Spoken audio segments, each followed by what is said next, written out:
Only 3 minutes में करूंगा topic clear. दोस्तों टेली प्राइम सॉफ्टवेयर में अपनी कंपनी के अंतर्गत आपने 100 200 500 जितने भी लेजर क्रिएट कर रखे हैं उन सारे के सारे लेजर्स को विद ग्रुप ऑल डिटेल के साथ एक ही स्क्रीन पर एक साथ देखना चाहते हैं तो वो किस तरह से देखेंगे।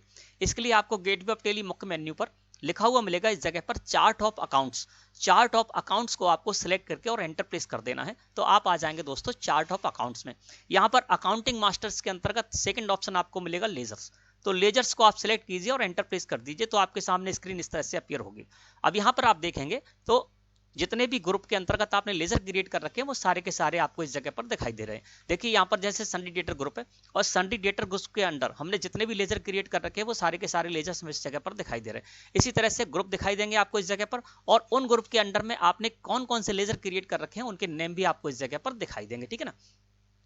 इसके साथ ही साथ आप और ज्यादा डिटेल के साथ देखना चाहते हैं तो आपको क्या करना है, साइड में बटन बार है, यहाँ पर लेजर व्यू लिखा हुआ एक बटन मिलेगा, इस पर क्लिक कीजिए या F5 प्रेस करिए कीबोर्ड से। तो लेजर व्यू लिखे हुए बटन पर जैसे ही मैंने क्लिक किया तो देखिए अब हम लेजर के बारे में और डिटेल में जानकारी ले पा रहे हैं। सीरियल नंबर का कॉलम है तो यहाँ पर एंड कर दीजिए तो सबसे नीचे आपको यहाँ पर लिखा हुआ मिल जाएगा कि आपने कितने लेजर क्रिएट किए हैं। तो यहाँ पर मैंने 48 लेजर क्रिएट किए हैं तो वो सारे के सारे मुझे इस जगह पर दिखाई दे रहे हैं। नेम ऑफ लेजर में हर लेजर का नेम दिखाई दे रहा है। अंडर में कौन सा लेजर आपने किस ग्रुप के अंडर बनाया है तो सामने आपको वो अंडर ग्रुप भी दिखाई दे जाएगा। और जो आपने लेजर क्रिएट कर रखा है वहां पर स्टेट का नेम क्या दिया है तो स्टेट नेम में आपको स्टेट का नेम शो हो जाएगा। जीएसटी रजिस्ट्रेशन टाइप में जो भी लेजर आपने क्रिएट किया है, किसको रेगुलर के अंतर्गत रखा है, किसको अनरजिस्टर्ड कंज्यूमर के अंतर्गत रखा है, किसको कंपोजिशन के अंतर्गत रखा है, वो सारा का सारा आपको जीएसटी रजिस्ट्रेशन टाइप के अंतर्गत जानकारी मिल जाएगी। जीएसटीआईएन में आपने जो भी लेजर क्रिएट किए हैं उनके लेजर क्रिएट करते समय आपने उनका जीएसटीआईएन यानी goods and services tax identification number जो डाला था वो जीएसटीआई यूआईएन के नंबर में कॉलम में आपको मिल जाएगा। ओपनिंग बैलेंस के कॉलम में किसी भी लेजर में जो आपने ओपनिंग बैलेंस डाला है वो आपको दिखाई दे जाएगा। ठीक है ना। अब यहाँ पर आपको F12 प्रेस कर देना है तो यहाँ से भी आप सेटिंग कर सकते हैं। सो स्टेट नेम इसको नो कर देंगे अगर आप तो स्टेट नेम का कॉलम यहाँ से हट जाएगा। सो जीएसटी रजिस्ट्रेशन टाइप इसको भी नो कर देंगे तो वो कॉलम भी यहाँ पर हट जाएगा। इसके अलावा यहाँ पर देखेंगे मैंने दोनों को यस कर रखा है क्योंकि मुझे दोनों की जानकारी लेनी थी।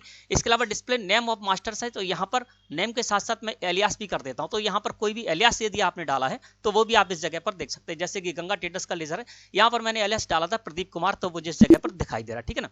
इसके अलावा इसी जगह पर आप किसी भी लेजर को और ज्यादा डिटेल देखना है तो किसी भी लेजर को सिलेक्ट करके एंटर प्रेस कर दीजिए। जैसे कि अजय ट्रेडर्स का ये लेजर है, इसको मैंने सिलेक्ट करके एंटर प्रेस कर दिया तो इसके बारे में हम सारी की सारी डिटेल यहाँ पर देख पा रहे हैं। इसके अलावा कोई चेंजेस करना है आप चेंजेस कर सकते हैं, मॉडिफाई करना है मॉडिफाई कर सकते हैं, कोई ऐड करना है कुछ तो आप ऐड भी कर सकते हैं, है ना। और इसके अलावा कुछ आपको यहाँ से रिमूव करना है तो रिमूव भी कर सकते हैं। जैसे कि मैं यहाँ पर एक इनका मोबाइल नंबर डाल देता हूँ तो इस तरह से यहाँ पर आप कुछ भी परिवर्तन कर सकते हैं, ऐड कर सकते हैं, रिमूव कर सकते हैं। तो दोस्तों मैं समझता हूँ आज का टॉपिक आपको अच्छे समझ में आ गया होगा।